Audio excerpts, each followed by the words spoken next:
Toss attachment for body aside, realizing I am everywhere.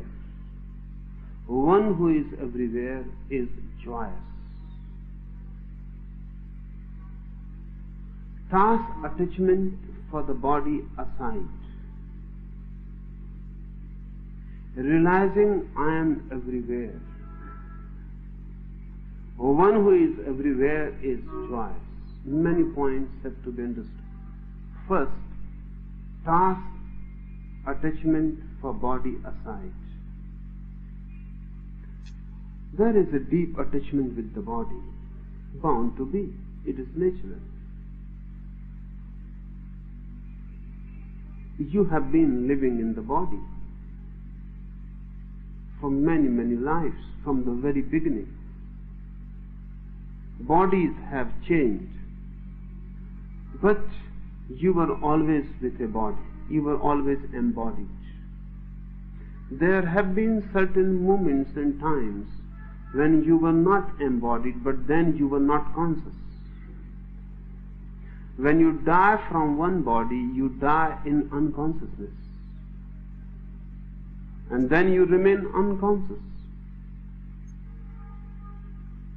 And then you are born again in a new body, but then too you are unconscious. The gap between one death and another birth is unconscious. So you don't know how you will feel when not embodied. You don't know who you are when you are not in a body. You know only one phenomena, and that is of embodiedness. You have always known yourself in the body. This has been so long, so continuous, that you have forgotten that you are different from it. This is a forgetfulness, natural, bound to happen in the circumstances.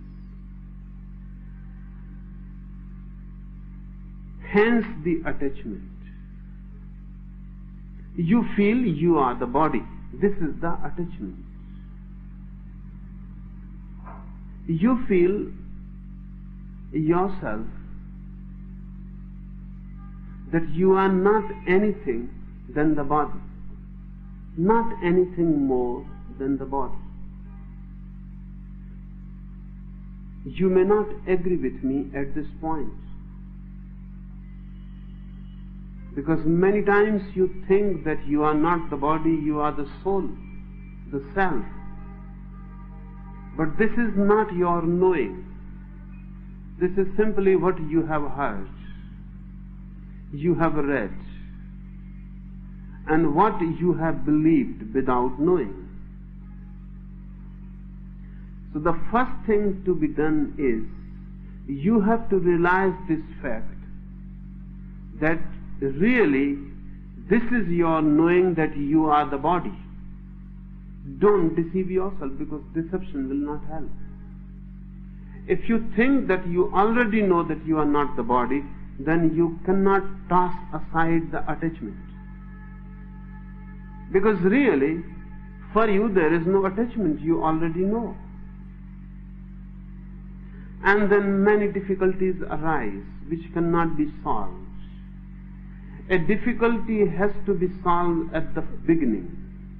Once you lose the beginning, you can never solve it. You have to come back again to the beginning. So remember well and realize well that you don't know yourself anything else than the body. This is the first basic realization. This realization is not there. Your mind is befogged by whatsoever you have heard. Your mind is conditioned by knowledge of others. It is borrowed. it is not real. Not that it is false. Those who have said it, they have known it. For you it is false, unless it becomes your own experience. So whenever I say something is false, I mean it is not your experience. It may be true for someone else, it is not true for you. And truth is individual in this sense that truth is truth only when experienced. Not experienced, it is untrue. There are no universal truths. Every truth has to be individual before it becomes true. You know, you have heard. This is part of your knowledge, part of inheritance, that you are not the body. But this is not real for you. Toss aside first this unreal knowledge. Face the fact that you know yourself only as the body.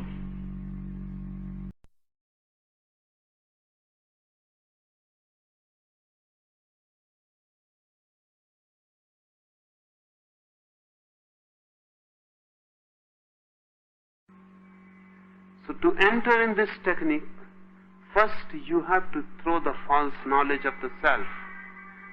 So attachment with the body is revealed in its totality. It is going to be very difficult. It is going to be a deep anxiety and anguish to face it. It is not going to be easy. It is arduous. But once you face it, you can put it aside. And there is no need to ask how.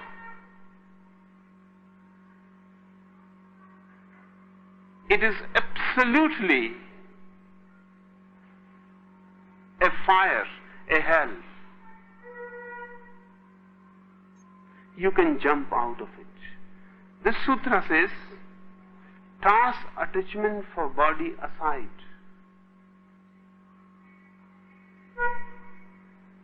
Realizing I am everywhere. And the moment you toss aside the attachment, you will realize you are everywhere. Because of this attachment, you feel you are limited by the body. It is not the body which is limiting you. It is your attachment to it. It is not the body which is making a barrier between you and the reality. It is your attachment to it. Once you know that the attachment is not there, there is no body to you. Rather, the whole existence becomes your body. Your body becomes a part of the total existence.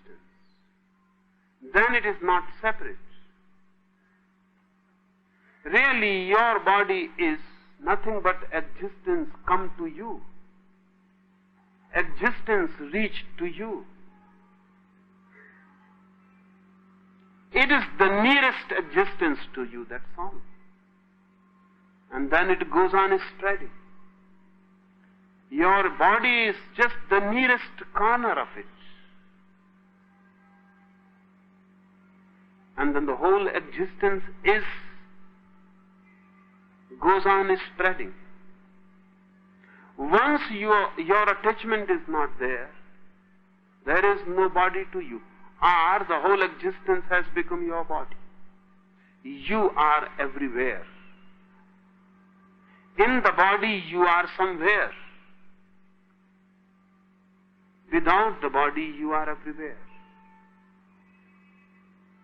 In the body you are confined to a particular space.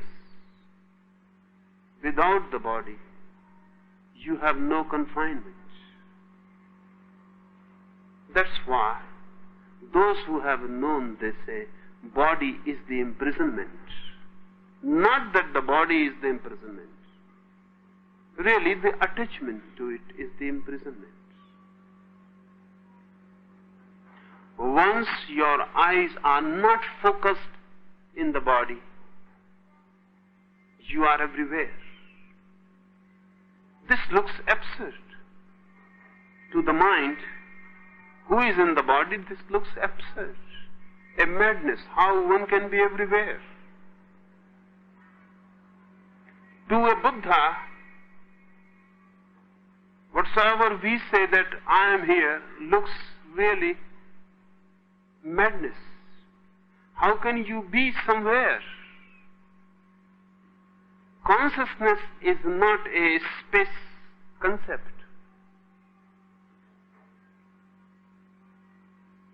That's why if you close your eyes and try to find out in your body where you are, you will be at a loss. You cannot find out where you are. And there have been many religions and many sects which have preached that you are in the navel. Some say that you are in the heart. Some say that you are in the head. Some say that you are in this center and that center. But Shiva says you are nowhere. That's why if you close your eyes and try to find out where you are, you cannot find. You are, but there is no where to you. Simply you are.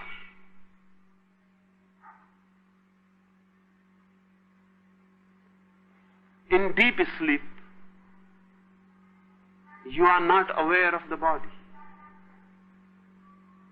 You are.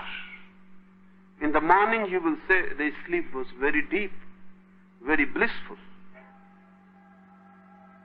You are aware of a deep bliss running throughout, but you were not aware of the body.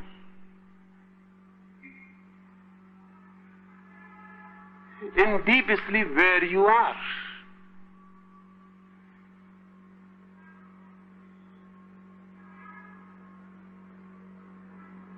When you die, where you go? People ask continuously when someone dies where he goes. But the question is absurd, foolish. It is related to our embodied consciousness. Because we think that we are somewhere. So when we die, where we go? Nowhere. When you die, you are not somewhere, that's all. You are not confined to a space, that's all. But if you have a desire to be confined, you will be confined again. Your desire leads you to new confinements. But when you are not in the body, you are nowhere, are everywhere. This depends which word appeals to you.